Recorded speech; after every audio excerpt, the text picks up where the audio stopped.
আগন্তুক স্বাধীনতা দিৱস উপলক্ষে কঠীয়াতলীত প্ৰাক্তন সৈনিকসকলক সম্বৰ্ধনা সক্ৰিয় বিজেপি কৰ্মী বিনোদ পাটৰৰ স্বাধীনতা দিৱস সমাগত।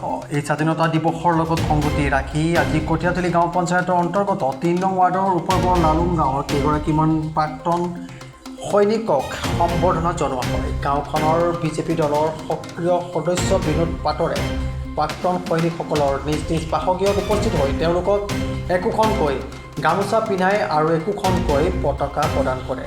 দেশ মাতৃক সেৱা আগবঢ়োৱা এইসকল প্ৰাক্তন সৈনিকৰ লগত কিছু সময় মত বিনিময় কৰে বিনোদ পাটৰে। এই কাৰ্যসূচীত বিনোদ পাটৰৰ সংগ দিয়ে বিজেপি দলৰ সক্ৰিয় সদস্য ৰাজেন পানিকা আৰু মূল শইকীয়াই। কঠীয়াতলী উপৰবৰ লালুং গাঁৱৰ সক্ৰিয় বিজেপি কৰ্মী বিনোদ পাটৰে প্ৰাক্তন সৈনিকসকলক সন্মান জনাই সম্বৰ্ধনা জনোৱাৰ এনে প্ৰশংসনীয় পদক্ষেপক শলাগ লৈছে অঞ্চলবাসীয়ে। জয় হিন্দ। পোনপ্ৰথমে আমাৰ শ্ৰীযুত বিনোদ পাটৰক অৱসৰপ্ৰাপ্ত সৈনিক হিচাপে যিটো নেকি মোক সন্মান দিলে তাৰ বাবে মই বহুত বহুত ধন্যবাদ জ্ঞাপন কৰিছোঁ। আৰু লগতে আমাৰ আগন্তুক শুকুৰবাৰে যিটো নেকি আমাৰ 15 আগষ্ট তাৰ উপলক্ষে সকলোকে আন্তৰিক শুভেচ্ছা জ্ঞাপন কৰিলোঁ।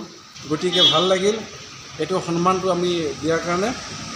আকৌ এবাৰ মই ধন্যবাদ জ্ঞাপন কৰিছোঁ সকলোকে। নমস্কাৰ। জয় হিন্দ। আজি আমি নগাঁও জিলা বৰহমপুৰ সমষ্টিৰ অন্তৰ্গত কঠীয়াতলী গাঁও পঞ্চায়তৰ 3 নম্বৰ ৱাৰ্ডৰ আমাৰ কেইজনমান অৱসৰপ্ৰাপ্ত সৈনিকসকলৰ ঘৰত আজি আমি তেওঁলোকৰ সন্মান জনাইছোঁ। আৰু মোৰ লগত উপস্থিত আছে আমাৰ বিজেপি দলৰ সক্ৰিয় কৰ্মী শ্ৰীযুত ৰাজেন পানিকা আৰু লগতে উপস্থিত আছে মুন শইকীয়া ডাঙৰীয়া। আৰু আমি অৱসৰপ্ৰাপ্ত সৈনিকসকলক আজি সন্মান জনোৱা মূল উদ্দেশ্য হৈছে আগন্তুক স্বাধীনতা দিৱসৰ লগত সংগতি ৰাখি আমি তেওঁলোকৰ শ্ৰদ্ধাৰে সন্মান জনাইছোঁ। কাৰ্যকাল দিনত তেওঁলোক দেশ মাতৃক সেৱা আগবঢ়াই আহিছে। বহুতো সমস্যাৰ সন্মুখীন হৈ আমাৰ ভাৰতবৰ্ষক সুকলমে ৰাখিছে। তেওঁলোককো মই শ্ৰদ্ধাৰে ধন্যবাদ দিছোঁ। আৰু লগতে আমাৰ এই কঠীয়াতলী অঞ্চলত যিসকল অৱসৰপ্ৰাপ্ত সৈনিক আছে তেওঁলোককো শ্ৰদ্ধাৰে শুভেচ্ছা দিছোঁ আৰু ধন্যবাদ দিছোঁ।